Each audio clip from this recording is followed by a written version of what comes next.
Hey everybody, I hope you're doing well in these strange quarantine times. I actually happen to be in the US right now at my parents' place because I happen to be visiting them when this whole situation escalated. I do not have my GoPro, so you'll see the videos back in 720 because you are on my laptop here, but I did bring my mic, so at least the audio will be good. Um, yeah, I hope you guys are all staying safe. It's kind of a crazy world right now. Um, but a way in which I want to serve you and help out is I want to continue teaching. Um, Today we're going to be tackling a much heftier topic that is hard to teach. It's about modes and modal interchange. So I hope that you've gotten the basics from watching this previous video. We're still going to be using the music from Zelda Ocarina of Time because it goes on in this game. So let's dive right in here. Level 5, Modes. So far we've based all of our study on the one chord, and in particular C major, for simplicity, being home. And given that premise and that reference frame, we can do all sorts of journeying around the key before ultimately arriving home, probably at the end of the song or at the end of the phrase. But what if we decided to move our house, so to speak? What if we decided to move to a new neighborhood and change our reference frame? And in particular, what's going to be familiar to some folks is the idea of a relative minor. Using the same notes, just the white notes on the keyboard, if we start from A and go up only using those white notes, that spells out A minor. It turns out that there's a named scale for every reference frame that's available in C major, not just the minor one and not just the major one, and these are called modes.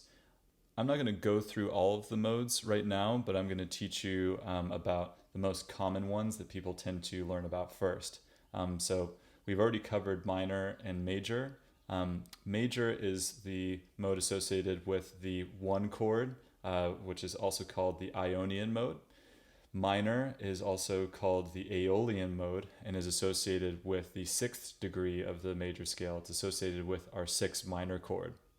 The other two that I'm going to cover, because they occur in Zelda Ocarina of Time, are the Dorian mode, which is associated with the 2 minor chord, and the Lydian mode, which is associated with the 4 major chord. And when I use these terms like 2 minor chord and 4 major chord, again, this is all keeping our base reference frame as Ionian, as C major, just so that we don't go insane and lose track of things. Our cleanest examples of non-standard modes being used in the music for Ocarina of Time involve the Dorian mode. It's a little ambiguous because it is this monophonic monk chant that doesn't have chords associated with it, but one song that I think uses the Dorian mode really clearly, the way I hear it, is the music for the Temple of Time.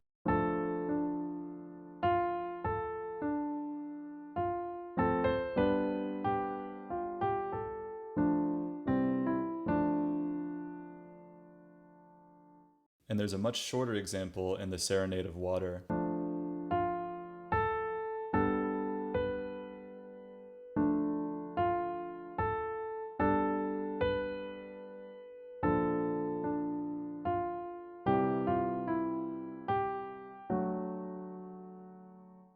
You've probably heard this type of melody before in the main theme for the Halo series.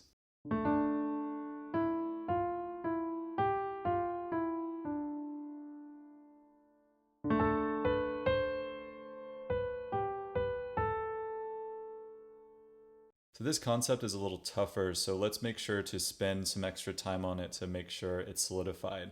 Don't worry if it's not immediately obvious to you that these examples are Dorian, because really each of these modes is more of a sound that you get better and better at identifying. It's an extension really of hearing what a major chord sounds like versus what a minor chord sounds like. These are kind of different sides of this 7-dimensional coin that you can get more familiar with. So returning to our theory for a little bit, we know that Dorian is the mode that's associated with the 2 chord. And what that means is if we start on D and walk up the white notes, it's the sound that we get when we do that.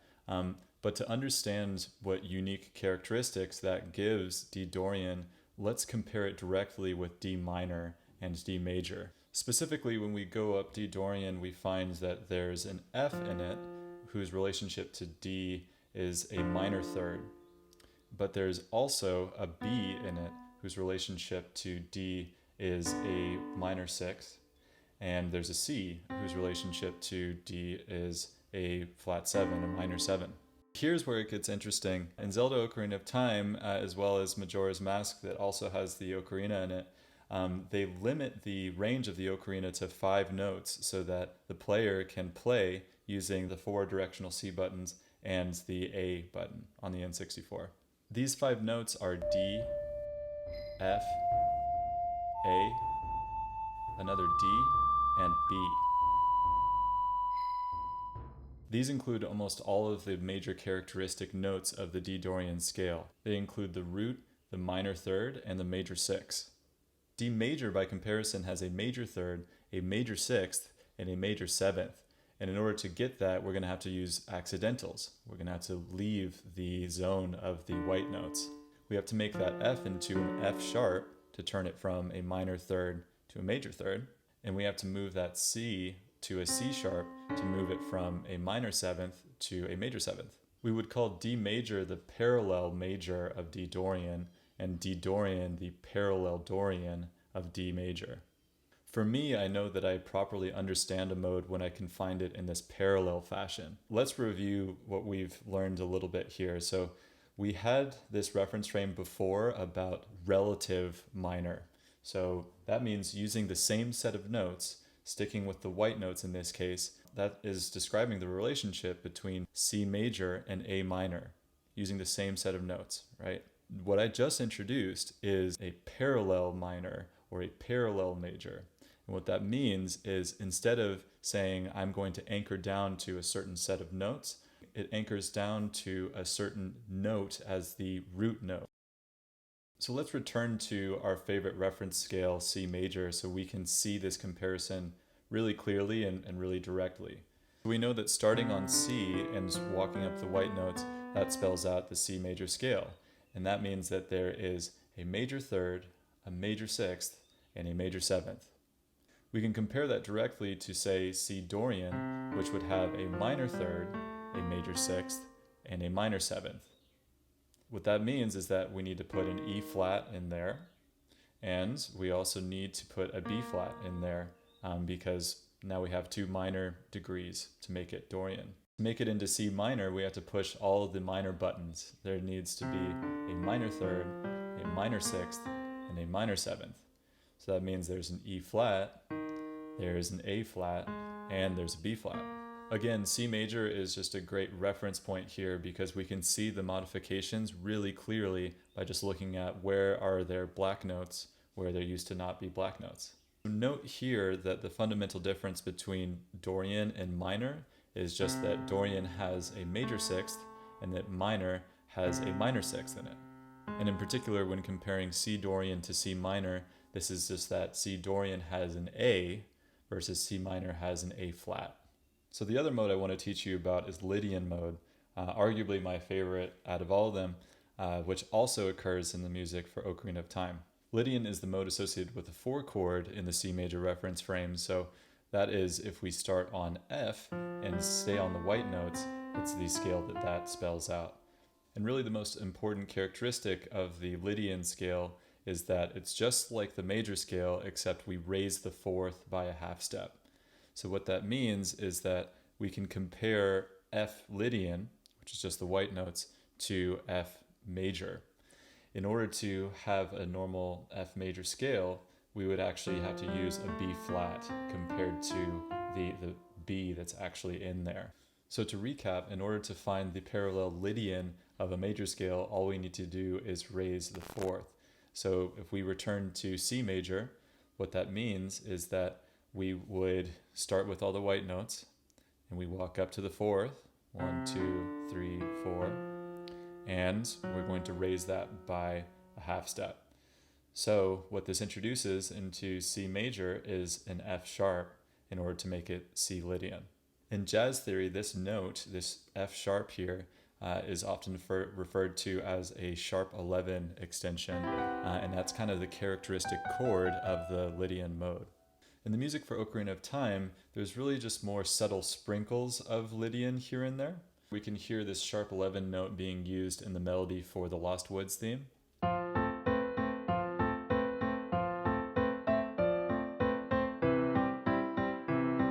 And we also hear a sharp 11 being hit by the accompaniment to Zelda's theme.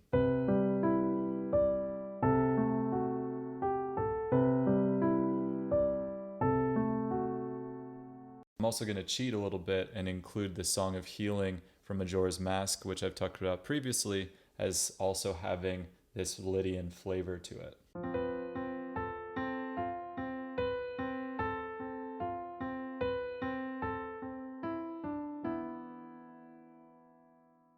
One way that I like to think about Dorian and Lydian is that Dorian is this slightly brighter version of the minor scale, and Lydian is this slightly brighter version of the major scale.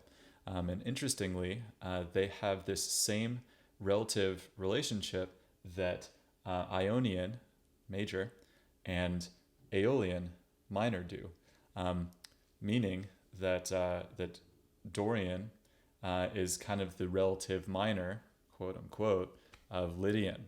But anyway, don't worry too much about those details for now. All I'm really wanting to teach you is these sounds of the Dorian mode and the Lydian mode, and you'll get better and better at identifying them when they come up. Level 6, Modal Interchange. Okay, so I hope you've either been paying attention or that was just review to you, because this next section is going to pick things up a notch. A really integral characteristic of this music for this game is this concept of modal interchange. It's also called modal mixture. I kind of use the British term because weirdly all the Wikipedia stuff on music theory was, I guess, written by a British person or something. They spelled meter all weird and all that. So anyway, I'm going to use modal interchange because Wikipedia is my teacher, and it should be yours too because it's really good. So all this really means is that our song is going along in a certain scale, say that it's C minor, and then some chord choices or melody choices might imply for a little while that it is in another mode with the same root. So say that we're in C minor, and then there's a chord choice that kind of implies C major or maybe C Lydian. There's a very prevalent chord progression in this game's music that is worth pointing out here, and that is flat 6, flat 7, 1, where they're all major chords. And just a reminder of something that you might have seen in my other videos, I like using these little curly braces whenever we have a chord going on that is non-diatonic, which means that it doesn't fit into the parent scale that we started in. Whenever we're talking about modal interchange, it usually involves a chord that I put little braces on like this. We hear this in the B section for the Kokiri Forest theme.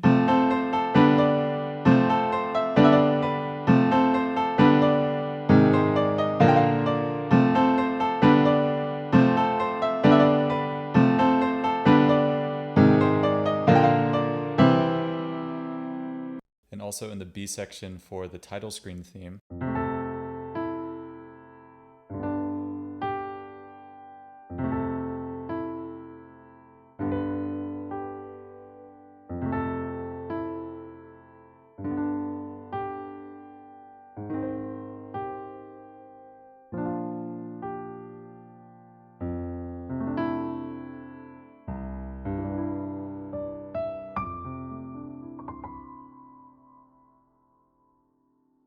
The Ocarina song teaching examples from earlier use this exact progression.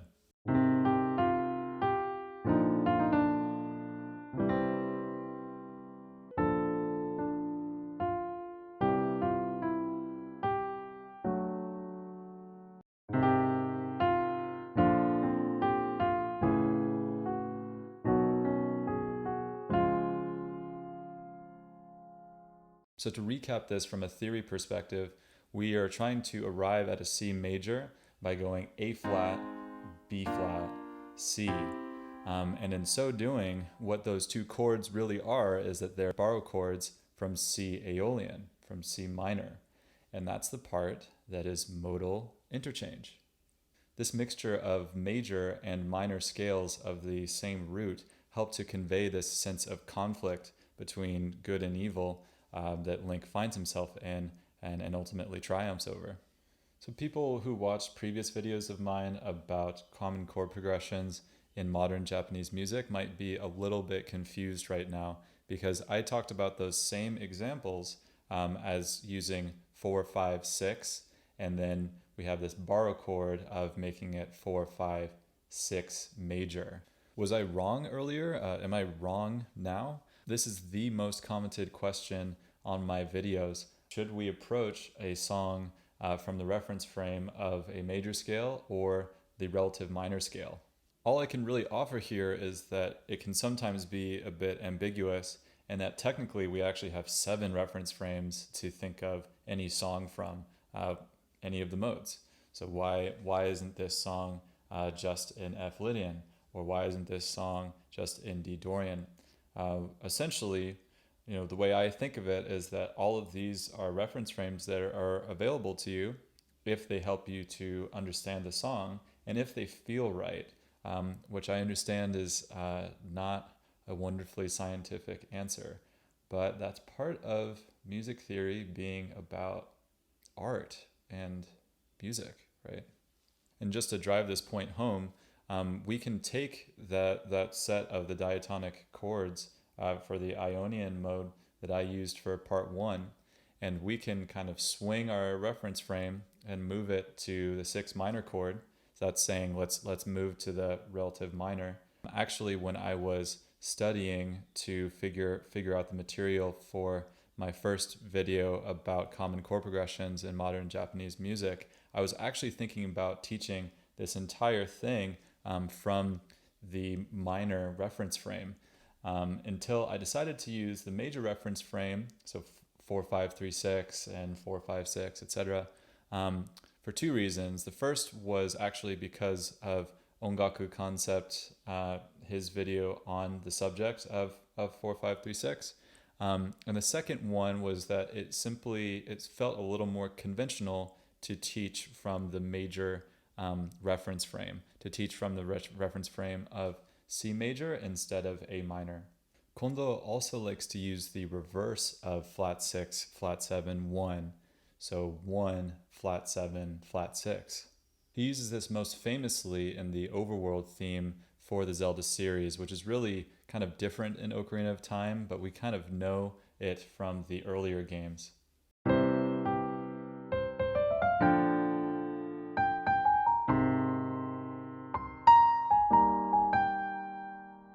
For a very in-depth discussion of the overworld theme, I recommend that you check out 8-Bit Music Theory's video on the subject. So in Ocarina of Time in particular, we don't get to hear this device in all of its glory. We don't get to hear this theme kind of on high volume, but there are small references to this 1, flat 7, flat 6 progression, particularly at the end of this piece called Legend of Hyrule.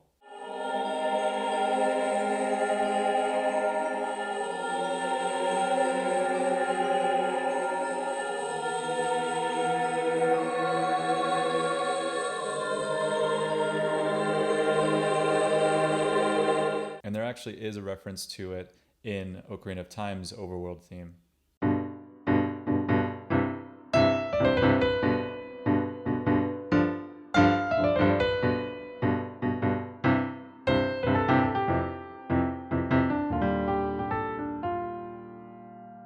And here's one last one for the more advanced folks. There's actually what's called a Phrygian turnaround at the end of the Prelude of Light, in which we lead to the 1 chord with a flat 2 major chord.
Okay, so modes and modal interchange feel like plenty for one video, so I'm going to stop this here.